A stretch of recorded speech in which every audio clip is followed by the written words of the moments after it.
우리는 지난주에도 사도행전에 관해서 살펴보았는데, 사실 지난주에 제가 뭐라고 말씀드렸는가 하니, 하나님이 예수 그리스도께서 야고보보다는 베드로를 편애하는 것 같다. 자, 그런데 공평하신 하나님이라고 하는 대전제에 어긋나는 것 같습니다. 그래서 오늘 우리 본문을 보면 이 바울에 관한 이야기가 나오는데, 이 이야기를 보면 하나님이 꼭 편애하시는 분은 아니다 하는 게 나옵니다. 우리 하나님에 대한 정의는 우리 인간들이 이 측면만을 보고 내릴 수가 없습니다. 우리는 하나님의 깊은 섭리에 대해서 다 알지 못합니다. 또 다 알 필요도 없습니다. 다만 하나님이 우리에게 보여주시는 것만을 알고 믿고 따르면 됩니다. 자, 오늘 우리 본문에 이 바울을 보면, 저도 지금 자꾸 이제 이 혀가 꼬이고 하는데, 바울이라고 그냥 얘기하지 않고 주로 한자를 더 붙입니다. 뭐라고 합니까? 사도 바울이라고 하죠.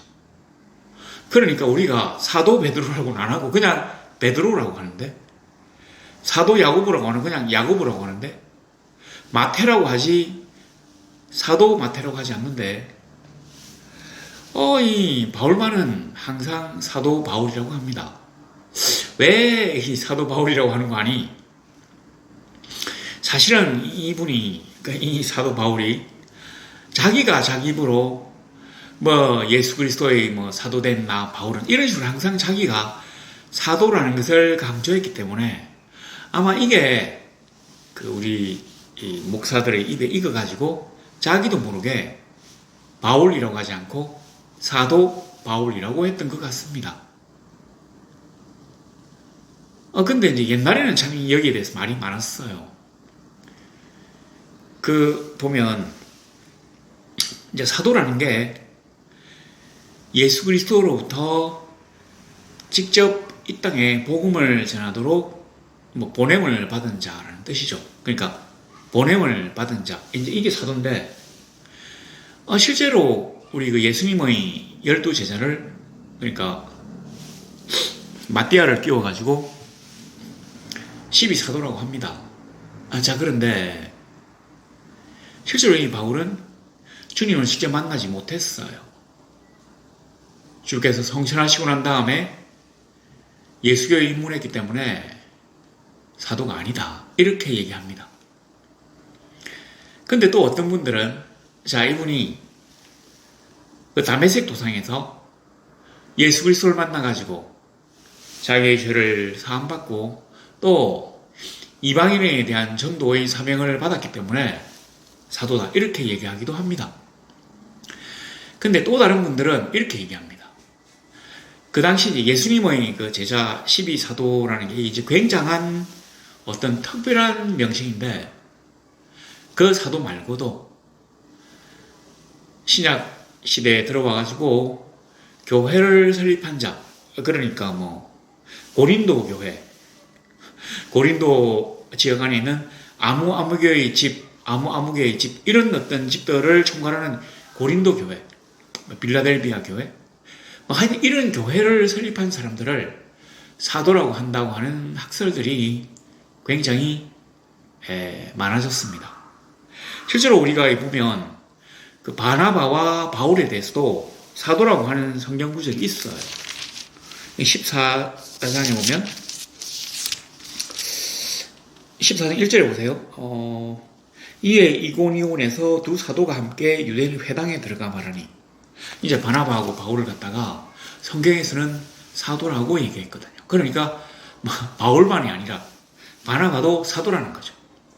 우리가 지금 이 사도행전을 딱 보면 이 사도행전 뒷부분이 거의 바울에 대한 일대기입니다. 완벽한 바울에 대해서 얘기한 건 아니지만 바울이 주인공처럼 나와요. 그래서 우리는 바울에 대해서 하나님이 너무 편애하시는 것 같이 느껴질 수가 있습니다. 근데 그렇지 않습니다. 자, 우리 이 사도인 바울에 대해서 한번 살펴본다면, 자, 이 사람이 다메섹으로 갈 때 예수님을 만났잖아요. 근데 예수님을 만나고 난 다음에 어떻게 됐습니까? 이 사람이 너무 이제 강렬한 빛 속에서 오랫동안 그 대화하다 보니까 눈이 멀어버렸어요. 우리가 태양을 보고 아마 오래 있으면 눈이 갈 것 같은데 그런 식으로 눈이 멀어버렸어요. 예수님과의 대화가 끝이 나고 그 빛이 사라졌지만 바울의 시력은 돌아오지 않았습니다. 사울의 시력은? 이 사울은 유대식이고 바울은 이게 이제 그리스식인데 뭐 우리 사도 바울 이렇게는 써도 사도 사울 이렇게는 안 쓰잖아요. 여하튼 뭐 바울과 사울을 왔다 갔다 하면서 얘기하겠습니다. 이 사울이 눈을 그러니까 시력을 잃어가지고 함께 가던 사람들에게 이제 붙들려가지고 뭐 이끌려서 갔는지 다메섹 성 안으로 들어가서 어떤 집에 들어갑니다. 뭐 집가라고 하는 거리인지 하여튼 뭐 집에 들어가가지고 이제 아무것도 안 보이니까 이 사람이 사흘 동안 그 밥도 못 구절에 있네요. 보지 못하고 먹지도 마시지도 아니하니라. 아마 이게 이제 금식 기도를 했다고 하는 얘기가 여기 적혀 있는 것 같은데 왜 했겠습니까? 예수 그리스도를 만나서 너무 기뻐가지고 뭐 금식 기도 했던 것 같은데 저는 좀 다르게 봅니다. 이 사람이 상당히 성질이 급한 사람이잖아요. 사실 이 사울이 진짜로 못생겼어요. 진짜로 참 인간적으로 봐서는 너무 이 조건이 안 좋거든요. 뭐 하여튼 이 외모가 너무 추해가지고 남들이 보면 정말로 참 정말 곤란할 정도인 그런 사람인데 오죽 이게 외모가 안 좋았으면 뭐 유대 전생에는 이 사람의 그 약간 추한 외모에 대해서 쭉 적어놨는데 그 루스드라입니까? 그곳에서 바나바하고 바울이 딱 가서 주로 이제 바울이 막 이렇게 전도하잖아요. 그랬는데 그 사람들은 뭐라고 하는 거 아니? 바나바가 제우스 신이라고 하는 이제 주인 신이고 그 바울은 헤르메스라고 하는데 헤르메스는 제우스의 하인이래요. 신인데 하인이래요. 그래 남들이 볼 때도 바나바는 풍채도 좋고 딱 입을 안 열고 딱 있으니까 저 주인이고 제우스고 그리고 앞에서 막 작은 사람이 약간 추하게 생긴 사람이 막 말을 하니까 저거는 이제 제우스의 하인인 헤르메스다 이렇게 여겼다고 하는 기사가 여기 나와 있잖아요.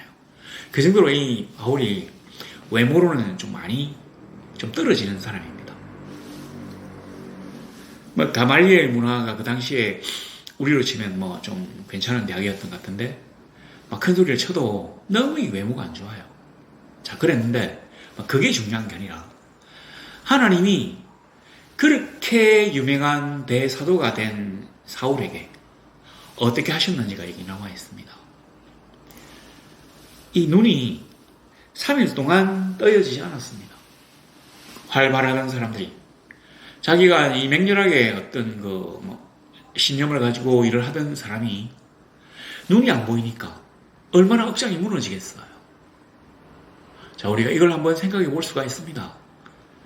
그런 하나님 앞에, 예수님 앞에 꿇어 엎드려서 자기가 잘못한 것들에 대해서 시인하고 잘못을 용서를 구하고 또 용서를 받았겠죠?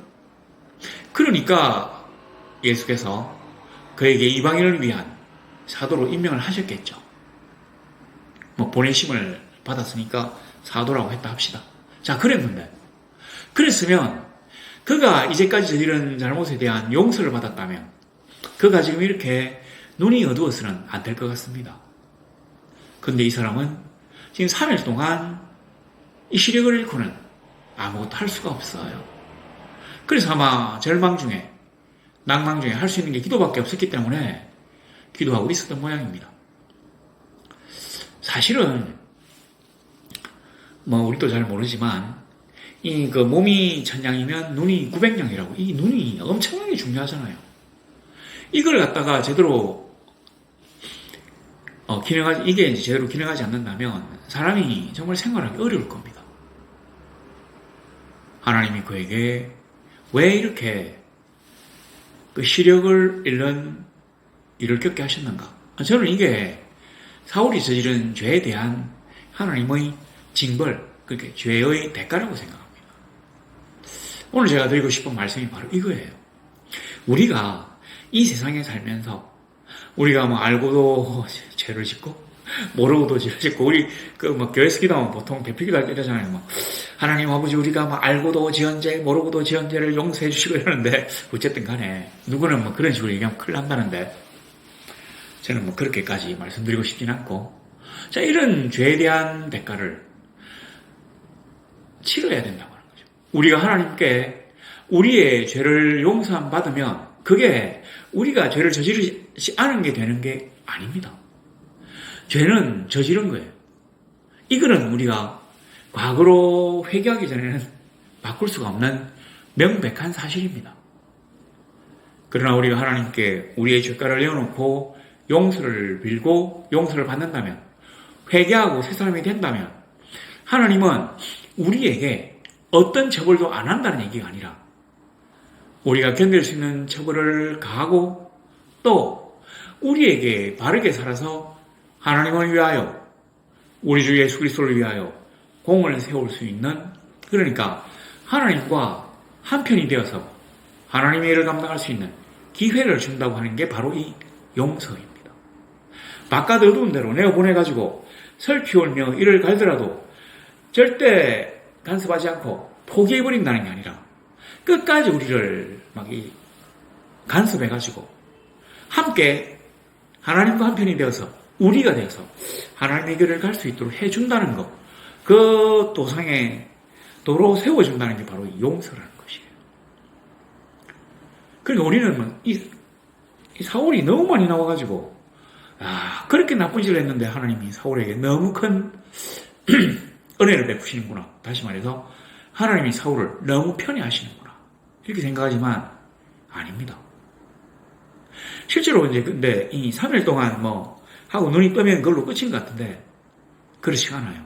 이 유대 전쟁에는 여기 보면 그 9장 18절에 즉시 아나니아가 이제 안수기도 해가지고 사울의 눈에서 비늘 같은 것이 벗어져 다시 보게 된지라 일어나 세례를 받고 그러니까 비늘 같은 것이 벗어져 저는 이게 제가 과학을 잘 모르는데 이게 뭐라고 생각하는 거 아니 이게 좀 맞는 말인지 아닌지 저도 잘 모르겠습니다.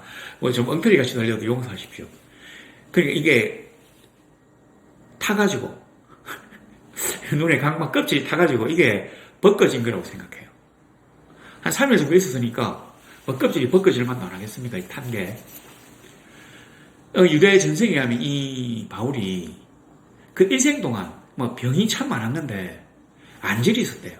그러니까 안질이 어떤 안질이냐면 눈에 어떤 병이 있었냐면 질병이 있었냐면 이게 눈물이 막 흐르고 진물이 흐른다고 합니까? 눈물이 흐르고 그리고는 이게 이제 눈곱이 막 끼는 이런 어떤 그런 안질이 있었대요. 아마 여기에서 아나니아가 안수기도를 해가지고 바울이 다시 보게 된 거는 맞지만 그러니까 이게 이걸 막고 있더니 다 타버린 막이 이제 떨어져서 보게 된 건 맞지만 이것 때문에 그는 일생을 이런 질병을 달고 다니게 되었다는 거죠. 왜 하나님은 그에게 적극적인 치료를 허락지 아니하시고 일생 동안 그가 그러한 짐을 짓고 가게 하셨는가? 왜냐하면 그의 죄 때문이라는 겁니다. 이 사람이 어떤 죄를 지었습니까? 우리가 잘 알다시피 그 스데반이 순교할 때 스데반을 이제 돌로 치는 그 정인이 있어요. 이 정인이 3명이라고 하는데 이 3명이 한 명씩 먼저 돌로 쳐요. 이렇게 막 던지는 게 아니라 이 돌을 갖고 가가지고 이렇게 거의 죽이다시피 하는 거죠. 그래서 3명이 차례차례로 하게 되면 나머지 사람들 일제히 돌을 던져가지고 죽여요.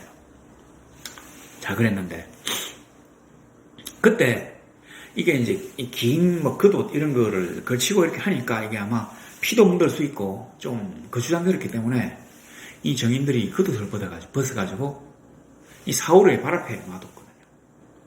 이 말은 뭐냐면 너희들의 그 죄가를 내가 다 책임질게.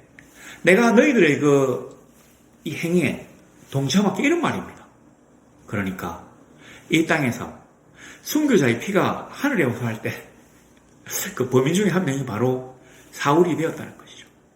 그러니까 하나님은 그를 용서하시고 그에게 큰 은혜를 베푸시며 성령의 충만함을 주셔가지고 그로 하여금 이 세상에, 이방 세상에 하나님의 복음을 전하는 큰 일들을 하게 하시고, 요즘 우리 사람들이, 목사들이 입을 열어서 사도바울 하는데 그렇게 위대한 사람을 만들어 주시겠지만 그가 저지른 죄에 대해서 대가를 치르게 하셨다는 겁니다. 그리고 내가 죽을 수밖에 없는 죄인임에도 불구하고 하나님이 너를 다메섹 도상에서 만나가지고 너를 용서해 주신, 너에게 사명을 부과하신 그 일을 너희 죽을 때까지 일평생 잊지 말라고 하신 뜻도 있다고 생각합니다.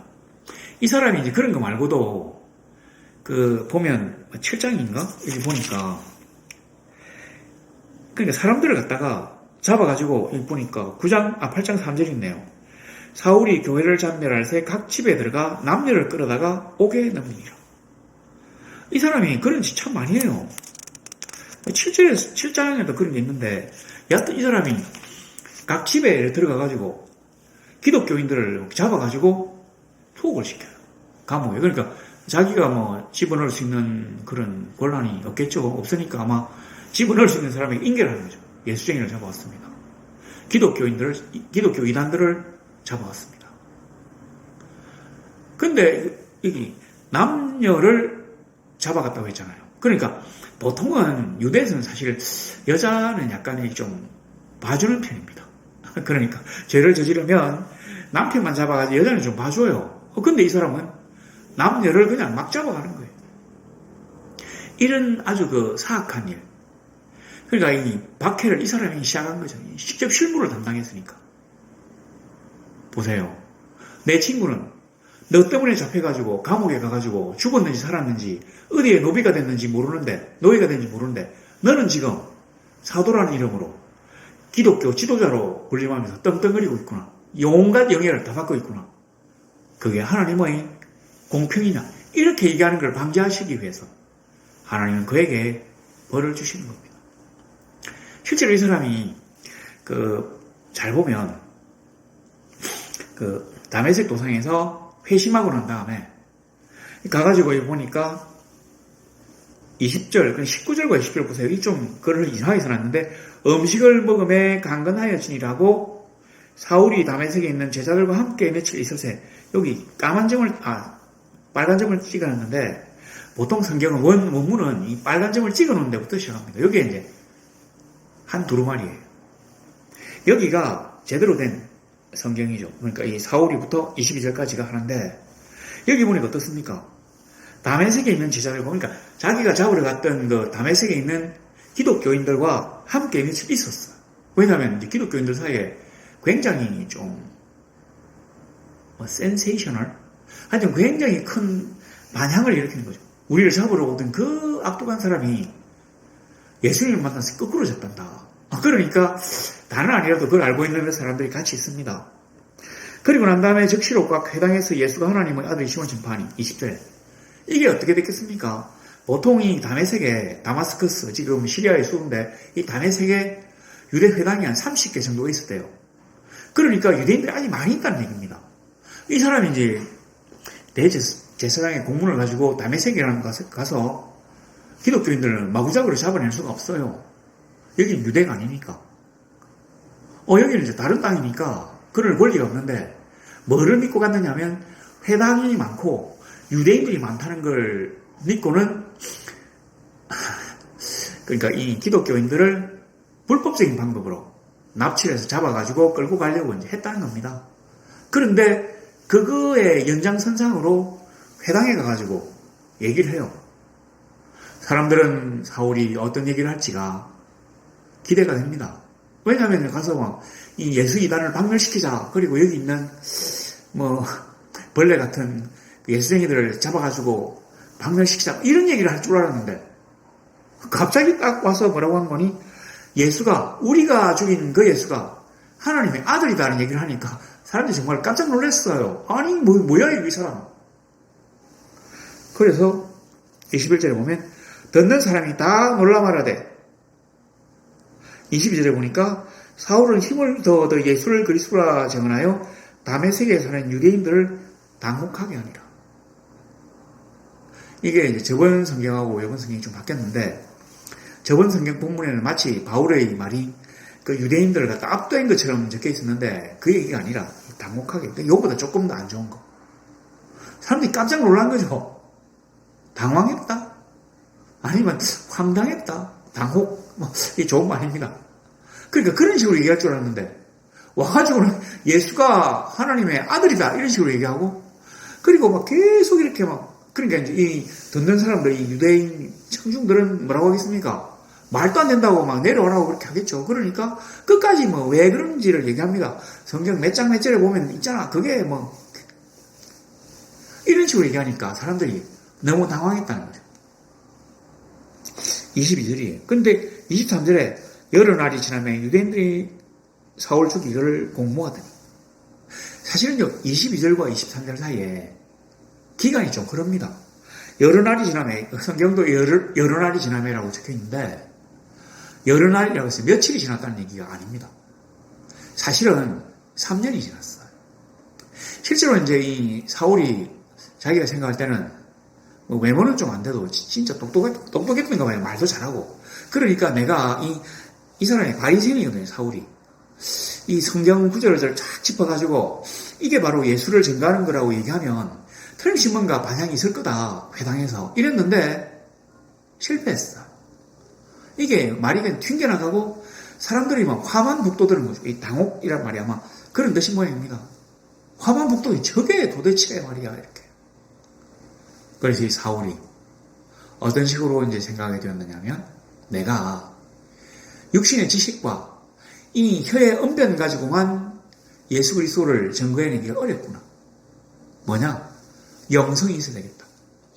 하나님과 깊은 교류를 통해서 성령의 충만을 받아야만이, 물론 뭐 이 사람이 그 은혜 체험도 했잖아요. 보니까 17절에 성령으로 충만하게 하신다 하니 예수께서 너를 보내어 너로 다시 보게 하시고 성령으로 충만하게 하신다 하니 세례를 받고 강건하여지니라. 몸이 튼튼해졌다는 얘기입니다. 근데 성령으로 충만하게 하신다 하니 아마 그때는 성령 충만이 안 됐던 모양이에요. 그래서 이 사람이 유대에서 이제 이쪽 아라비아 쪽 사막으로 들어갑니다. 그래서 3년간 이 사막에서 기도해요. 이것도 성경 본문에는 빠져 있는데 하여튼 뭐 유대 전성이 나와 있답니다. 21과 23절 사이에 이 3년 동안 나바테어라고 하는 이 나라의 사막에서 기도해요. 근데 이 사울이 보면 이분이 좀 상당히 다혈질이에요. 가만히 못 있는 사람인 모양입니다. 그냥 고요한 사막 가운데서 하나님과 명상하며 기도하고 이렇게 하는 게 아니라 그 남는 시간에 가가지고 또 막 예수를 또 전도를 한 거예요, 이렇게. 근데 이걸 너무 전도를 많이 하다 보니까 나바테아라고 하는 이 왕국의 아레다 왕이 화가 났어요. 사울에게. 저 잡아 죽여야 되겠다. 이제 그런 식으로 해가지고 나바테아 왕국에서 또 도망을 왔어요. 얘는 다메섹으로. 그러니까 요 앞에 20절에 있는 다메섹하고 요 23절부터 나오는 다메섹은 다릅니다.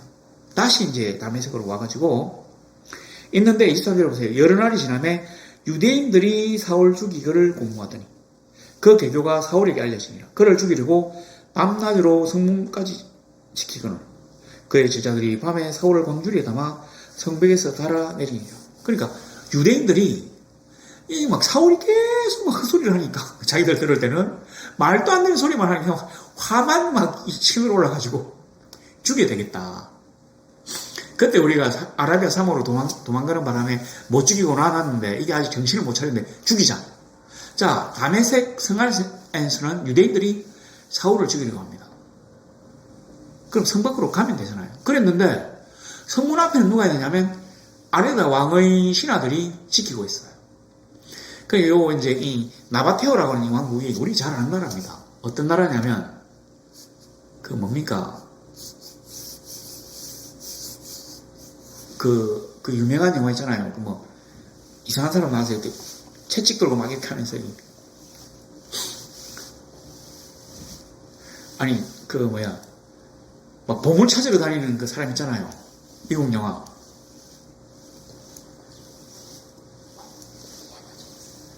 아, 예. 인디애나 존스랍니다. 그 인디애나 존스라고 하는 영화에 보면 나와요.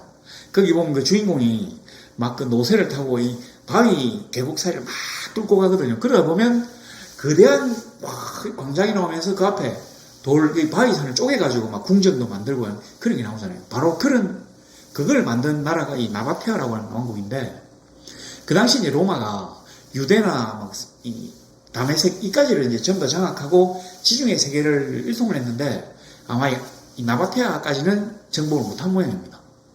그래서 이 나바테아의 이 아레다 왕이 너무 열받아가지고 사울을 죽이려고 했는데, 사울이 로마의 영토인 다메섹 성 안에 있으니까 차마 그 성으로는 들어오지 못하고 성문 앞에 나오기만을 죽인다고 지키고 있어요. 근데 이 성 안에서는 유대인들이 많았다 했다 아닙니까? 그러니까 유대인들이 사울을 죽이려고 또 지금 뭘 꾸미고 있으니까 어쩔 수 없이 여기 보면 그 25절에 그의 제자들이 있죠.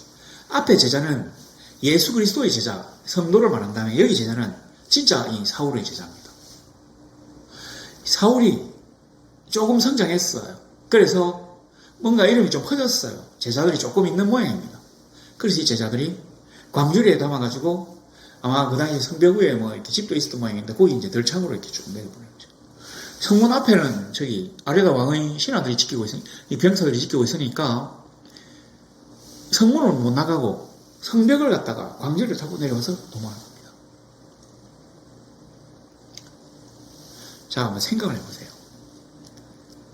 하나님이 사울에게 죄값을 치르게 하신 게 아직 끝이 나지 않았다는 얘기입니다. 우리가 지금 기도하려면 산에 가잖아요. 근데 그 동네는 산에 가야 나무도 잘 없으니까 산에 가는 사람도 있겠지만, 그 유대에서는 기도할 때 사막으로 들어간답니다. 그래서 그 일대 사막에 언자들이 참 많았어요. 그 세례요한도 사막에서 이렇게 기도하고 이렇게 유명해졌거든요. 뭐 그런 것처럼 이제 사막에서 3년 동안 고생하게 하셨는데 그걸로도 끝이 안 나가지고 다시 지금 성벽을 갖다가 광주리에 타고 내려와서 야반도주를 하게 만드셨어요. 근데 이 사람이 그래가지고는 예루살렘에 가니까 보세요. 또 26절에 제자들을 사귀고, 예수님의 제자들, 그러니까 성도들을 사귀고자 하나 다 두려워하여 그가 제자됨을 믿지 아니하니 바나바가 데리고 사도들에게 가서. 이 바나바가 굉장한 분이, 제가 이 성경을 보니 바나바가 참 너무 멋진 사람이다. 아무도 무서워가지고 이 사울하고 친교를 맺지 않으려고 하는데 바나바가 이 사울을 사도들에게 소개했어. 그래, 진짜로 엄청나게 나쁜 사람이었는데 다메섹 도상에서 주님을 만나서 거꾸로 져가지고 열심히 막 이 전도하고 막 그 하다가 그 아레도 왕의 살해 위협을 피하고 막 유대인들이 살해 위협을 피해가지고 도망쳐서 여기까지 왔다. 이렇게 소개를 해줘요. 그랬는데도 보세요. 29절에 또 주 예수의 이름으로 담대히 말하고 헬라파 유대인들과 함께 말하며 변론하니 그 사람들이 죽이려고 힘쓰거라. 그러니까 이 사울이가 너무 열심히 막 전도를 했는지 만나는 사람들을 다 죽이려고 해요. 성령의 역사가 어떻습니까? 사람들을 감화시켜요. 그로 하여금 복음 앞에 굴복하게 만듭니다. 통에 자복하게 만드는 힘이 있어요. 말씀은 역사는 힘이 있습니다. 그랬는데도 그거 믿고 막 이렇게 전도했는데, 아이고 죄송합니다, 그래요, 예수가 하나님의 아들입니다, 우리를 용서해 주세요 한 게 아니라 죽이려고 덤볐단 말입니다. 자, 예수님의 직접적인 부르심을 받았는데도 안 돼. 영성이 없는가 싶어가지고 사막에 들어가 3년 동안 기도했는데 또 안 돼. 이제는 복음의 본산이라고 할 수 있는 예루살렘 교회에 왔는데도 또 안 돼요. 어쩔 수 없이 있네요. 형제들이 알고 가이사랴로 데리고 내려가서 다소로 보내니라. 원래 이 사울의 고향이 다소입니다. 제가 잘은 모르는데 그 지금의 터키와 시리아 북부 아마 그 어디 있지 않나? 하여튼 모르겠습니다. 하여튼 뭐 그쪽에 있는 것 같아요. 자, 거기로 보냈어요. 그리고도 끝이 난 게 아닙니다. 이 사울이 다소 고향에 가가지고 이제 그냥 자기를 아무데도 서주는 데가 없어요. 요즘 말로 하면 목회지가 없어요. 아무 곳에서도 그를 사울을 요청하지 않습니다. 그는 스스로 최고의 학벌, 그 다음에 열정적인 그리스도를 위한 열정, 거기다가 3년간의 사막 기도로 말미암아 영성 충만, 성령 충만을 받았다고 생각합니다. 그러니까 우리로 치면 재색을 겸비했다고 생각해요. 문무를 겸전한 사람이라고 생각합니다. 그런데 자기만의 생각이었을까요? 아무 데서도 그 어느 누구도 그를 초청하지 않습니다. 여기 와서 우리를 지도해 주세요라고 얘기하지 않습니다. 그래서 이 다소에서 사실은 그가 한 7년에서 8년 정도 그냥 또 대기 상태에 있었답니다. 나중에 안디옥 교회가 부흥하고 그 안디옥 교회 바나바가 담임 목사로 파송되고 이 사람이 안디옥 교회 가가지고 다소로 가서 바울을 데리고 올 때까지 7, 8년 정도를 바울이 다소에서 대기합니다. 뭐 허송세월했다고는 말할 수 없겠지만 목양지가 없이 그가 그곳에서 하나님의 부르심을 바라며 대기하고 있는 것입니다. 왜 그랬을까요? 그가 그렇게 수많은 사람들의 기독교인들의 가정을 파괴하고 피눈물을 흘리고 순교자들의 피에 대한 핏값을 가지고 있기 때문에 그 핏값을 주께서 갚도록 하신 것입니다. 뭐 너무 어거지 같습니까? 그렇지 않아요.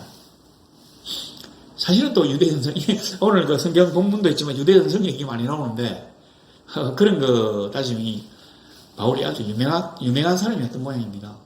뭐가 있냐면 이게 이제 확실한 건 아닌데 이 사람이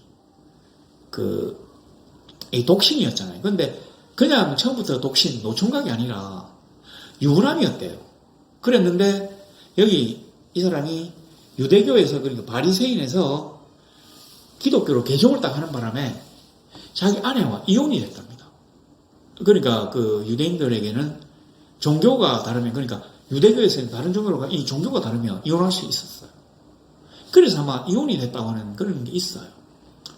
그러니까 어떻습니까? 내가 예수를 믿고 새 사람이 되고 그래서 하나님이 나에게 복을 주시고 막 상을 주시고 잘되게 해주셔야 되는데 안절이 생겨가지고 일생 동안 눈이 안 좋아요. 시력도 떨어지고 눈에서 막 눈물도 막 나고 그러니까 당연히 눈곱도 끼고 거기다가 아내와 이혼해가 가정이 파괴됐어요. 그리고 그전에는 아마 대제사장의 그 공문을 가지고 뭐 하는 게 그게 아마 자기 일이었던 직업이었던 모양입니다. 근데 이제는 뭐 기독교 안에서도 아무 데서도 자기를 부르지 않아요.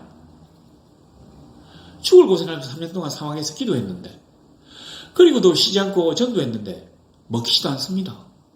목숨의 위협을 느낀 게 한두 번이 아니에요. 자, 이러한 저지에 빠졌다는 얘기입니다. 그리고 난 다음에 10년이 지나자 비로소 그가 하나님의 그 부어주신 놀라운 능력을 막 발휘하기 시작합니다. 그래서 대사도가 되었어요. 근데 그가 대사도가 되어가지고 막 이름을 드높일 때 이 사울 때문에 바울 때문에 피해를 입은 사람들은 뭐라고 하겠습니까? 하나님, 당신은 공평하신 하나님이신 줄 알았는데 어떻게 이럴 수가 있습니까? 나의 부모 형제가, 나의 친구 누구가, 내가 그렇게 참 귀감으로 삼았던 아무개 성도가 저 사람 때문에 가정이 파괴되고 목숨을 잃고 노예가 되고 피눈물을 흘렸는데 하나님 어떻게 저 사람에게 저렇게 편애하실 수가 있나요? 우리는 아버지 앞에 아무것도 아닙니까? 라고 얘기하지 않겠습니까? 그래서 제가 이제 이 사실을 옛날에 이거 읽고 참 이상하게 생각했는데 이 바울 양반이 진짜로 참 좀 나서는 거 좋아한다. 요즘 말로 하면 관심 종자다. 그 젊은이들이 잘 쓰는 말이에요. 이제 그렇게 생각했는데 제가 요번에 이분이 왜 이렇게 얘기했는지를 알게 되었습니다. 저렇게 나를 비난하며 하나님의 공의와 공평을 비난하는 사람들을 위해서 얘기한 것이에요. 보세요. 24절에 고린도후서 11장 24절에 보면 유대인들에게 40에 하나 감한 매를 5번을 맞았다. 이 유대인들의 율법에 매를 41대를 때리면 안 되도록 돼 있어요. 41대지. 41대.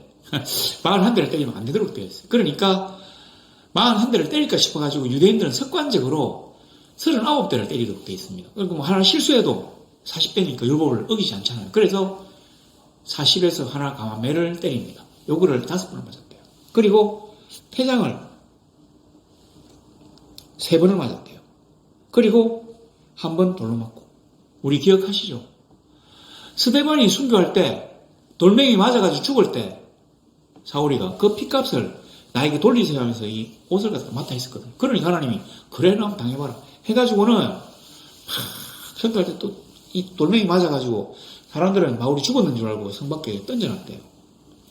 근데 안 죽고 그냥 살아나가지고 다시 전도를 계속해. 바로 그거죠.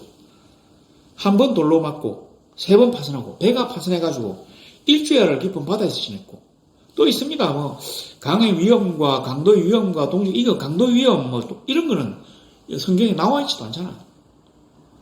시내의 위험, 광야의 위험, 바다의 위험, 거짓 형제 중의 위험, 목마르고 줄이고 굶고 춥고 헐벗었고 이런 얘기를 하는 이유가 뭐냐면 내가 그 정도로 이렇게 참 어려움을 겪으면서도 복음을 전한 것을 갖다가 자랑하려고 한 게 아니라 내가 알지 못할 때 너희 형제들에게 나의 형제들에게 사랑하는 그리스도의 형제들에게 자녀들에게 너무 잘못했기 때문에 하나님이 그 죗값을 나에게 지게 하셨다. 그러니까 너무 내를 원망하지 말아다오. 형제들아 미안하다. 이 얘기를 하고 싶었던 겁니다. 어떻습니까? 이래도 우리가 하나님이 공평하신 하나님이 아닙니까? 그렇지 않아요. 그는 정말로 공평하신 하나님이십니다.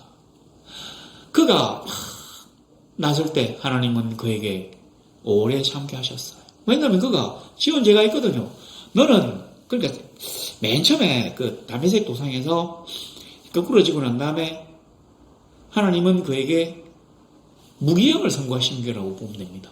일생 동안 너는 나를 위해서 엄청나게 많은 고난을 당할 것이야. 왜냐하면 내가 지은 죄가 한두 가지가 아니잖아. 너 때문에 박살난 가정이 한두 개가 아니잖아. 너는 무기형이야. 그리고 나중에 너 사형이야. 순교하잖아. 그러니까 무기수로 있다가 사형까지 돼. 그러니까 형제들이여 나를 너무 원망하지 말아다. 나도 내가 저지른 죄값을 지금 치르고 있는 중이다. 형제여 나를 용서해 준다면 나와 함께 손을 잡고 우리 그리스도를 향하여 같이 나아가자. 이런 얘기를 하려고 그런 얘기를 한 겁니다. 어떻습니까? 하나님은 공평하신 하나님이라고 생각합니다. 때로 우리는 하나님이 나보다 저 사람을 너무 사랑하신 것 같아요. 막 질투가 생깁니다. 하나님, 당신의 공의는 어디에 있나요? 저 사람이 저렇게 악한 일을 하는데도 하나님 저 사람에게 너무 큰 복을 주시네요. 자, 우리 이런 거 한번 우습게 생각해 봅시다. 우리는 하나님 나에게 왜 이렇게 섭섭하게 하십니까? 라고 하는 얘기해도 하나님, 내가 죄를 저질렀는데 왜 나에게 은혜를 베푸셔서 그 죄에 합당한 죄가를 치르지 않고 이렇게 쉽게 넘어가게 하셨나요? 이런 게 감사해 본 적 있습니까? 하나님 처음에는 내가 그 죄가를 치르지 않을까요? 라고 얘기해 본 적이 있을까요? 그렇지 않아요. 사람은 대부분 자기 자신에게 관대합니다. 그러니까 모든 사람들이 이 정도의 차이는 있지만 다 이기적입니다. 심지어 이런 말도 있잖아요. 하늘이, 그러니까 사람이 자기를 위하지 않으면 하늘이 벌을 내린다. 그 사람이 항상 자기를 위하게 되어 있어요. 그런데 우리 그런 얘기를 진지하게 하나님 앞에 내어놓고 해본 적이 있습니까? 없어요. 그러니까 우리가 이 세상에 살면서 잘못된 일들을 많이 했을 때 우리 하나님이 적극적으로 우리를 벌주시 않았어요. 그렇기 때문에 저 사람도 적극적으로 벌을 주시 않는 겁니다. 우리 하나님이 저 사람에게 적극적으로 벌을 주신다면 내가 바라보는 나는 속이 편한데 만일 내가 잘못했을 때 내가 회개할 기회를 얻지 못하고 적극적으로 벌을 주신다면 어떻겠습니까? 어우 끔찍해. 그래서 우리는 모두 하나님의 사랑 안에 있는 것입니다. 왜 그가 우리를 사랑하십니까? 우리가 그를 위하여 뭔가 해야 될 일이 있기 때문에 하나님이 보내신 성도로서 해야 될 일이 있기 때문에 우리에게 주어진 사명이 있기 때문에 하나님이 우리를 용서하신 것이에요. 우리의 오랜 삶 동안 우리가 이전에 지었던 잘못에 대해서 회개하도록 우리가 이제 백의종군 있잖아요. 백의종군. 뭐 잘못하면 벼슬을 다 떼고 흰옷 입고 그냥 가장 밑에서 막 싸우잖아요. 직위 없이. 그래서 전쟁에서 공을 세우면 원직을 갖다 회복시켜주는 거. 이순신 장군도 백의종군 한 적이 있지 않습니까? 그걸 우리가 지금 한다고 생각해 보세요. 그러면 우리가 좀 더 잘 되지 못하고 좀 더 쉽게 가지 못한 것에 대해서 너무 그렇게 원통하지 않을 것입니다. 물론 이게 우리 성도들의 마음에 들지 안 들지는 저는 모르겠습니다. 그러나 중요한 것은 하나님이 지금도 분명히 우리를 사랑하신 것과 우리로 하여금 이 땅에서 해야 될 일이 있다고 하는 것, 우리의 기회가 아직 남았다고 하는 것, 하나님 결코 이대로 우리를 버리시 아니하실 것이라고 하는 것, 그는 공평하신 하나님이시며 우리에게 몇 번이고 용서해 주시는 자비로우신 사랑의 하나님이시며 그는 우리를 결단코 버리지 아니하시고 이 땅의 모든 잘못된 것들을 마지막에는 바로 세우실 공의의 하나님이심을 믿고 우리 서로 손잡고 하나님을 향하는 길에 힘차게 서서 나아갈 수 있기를 우리 주 예수 그리스도 이름으로 소망합니다.